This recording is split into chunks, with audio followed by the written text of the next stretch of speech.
All right, welcome everyone. Go ahead and grab a seat. I'm absolutely thrilled to have you here for today's explainer.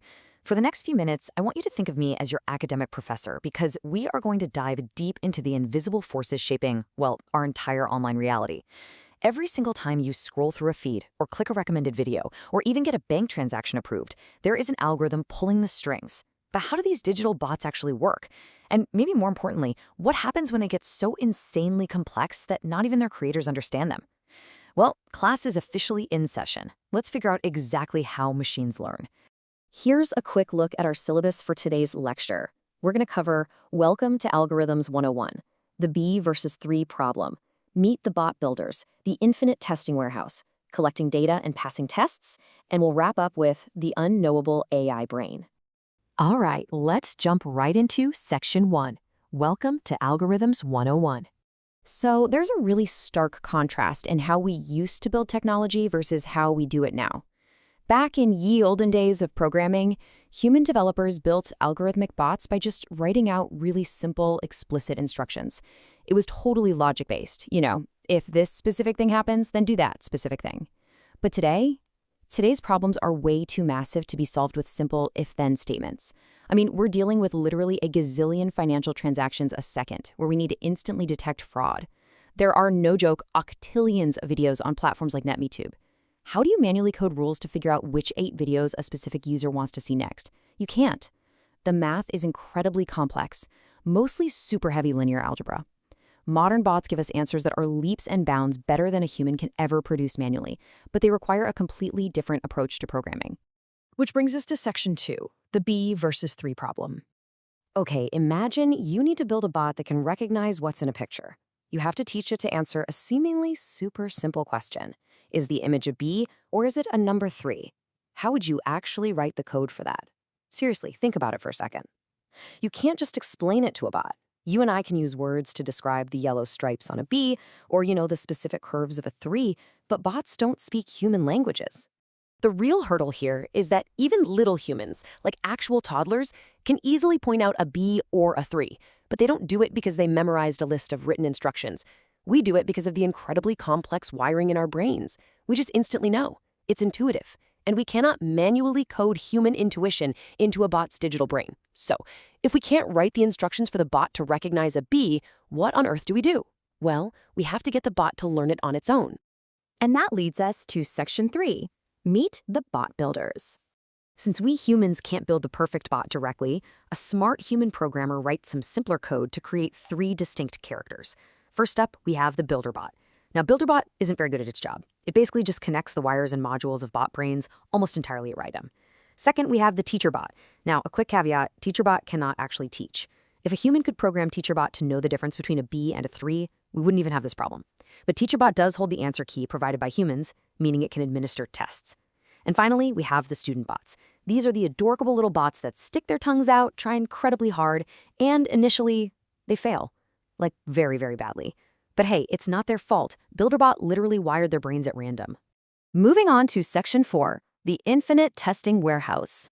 So this training loop basically builds success completely out of failure. Step 1, BuilderBot builds randomly wired student bots. Step 2, TeacherBot administers a massive test using photos of Bs and 3s. Step 3, the test gets graded and the student bots take a sad little march of shame back to the builder.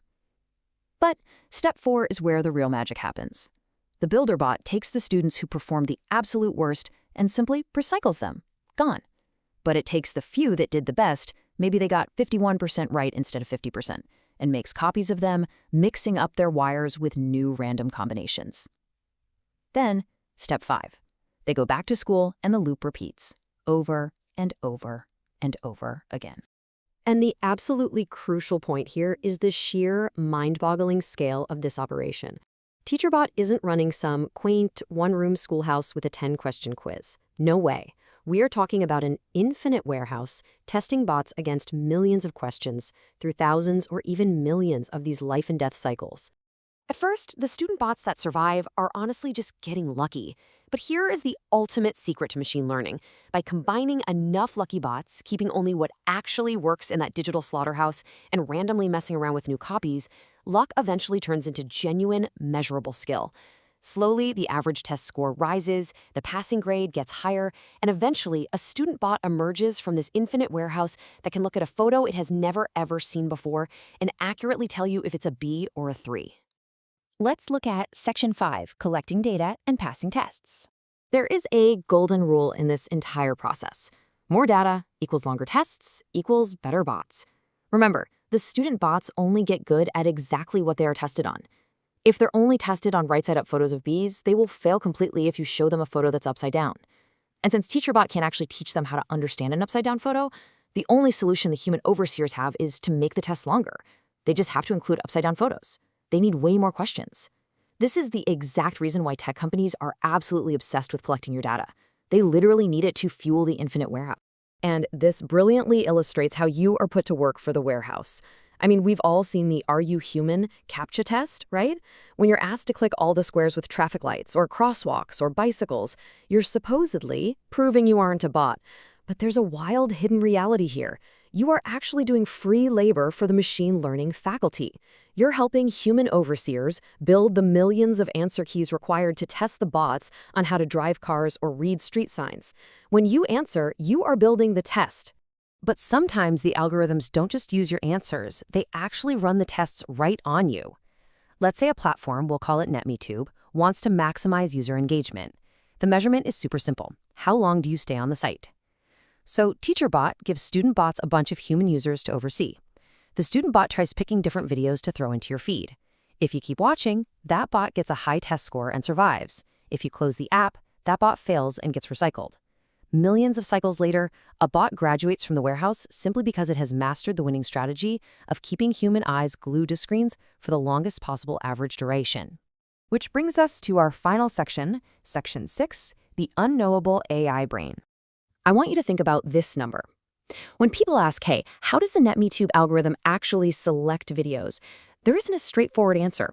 The only real answer is that a specific student bot got promoted to run the entire global algorithm simply because it scored 0.1% better than the previous bot on the test the humans designed. It survived the warehouse. That is literally it. Because these bots evolved through millions and millions of rounds of random mutation and slaughterhouse selection, their internal wiring is incomprehensibly complex. We are facing the mystery of the mind. A programmer might look at an individual line of code and understand it. They might even look at a cluster of code and kind of vaguely grasp its general purpose. But the whole brain? It's entirely beyond human comprehension. Neither the builder bot, nor the teacher bot, nor the human overseers, nor even the student bot itself knows how it's actually thinking.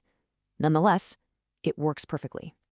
Let this profound reality sink in for a second. For pretty much all of human history, if we used a tool like a clock, an engine, a computer, somebody, somewhere understood exactly how it functioned. But with machine learning, we have crossed a huge threshold. We are now utterly reliant on these extremely powerful, incredibly valuable algorithmic employees whose minds are absolute, fiercely guarded mysteries. At this point, we can only really hope to guide them by carefully designing the tests they take. So I'm going to leave you with this final thought as we wrap up today's explainer. You know about the infinite warehouse. You know that every click, every view, and every single CAPTCHA provides the exact data that grades these unknowable AI brains. The bots are constantly watching, and they are learning exactly what keeps you engaged. So I really have to ask, as you go about your digital life today, are we training the bots, or are the bots actually training us? Class dismissed. If you enjoyed this explainer, you know exactly what to do, satisfy those algorithms, engage with this lesson, and I will see you next time for more structured insights.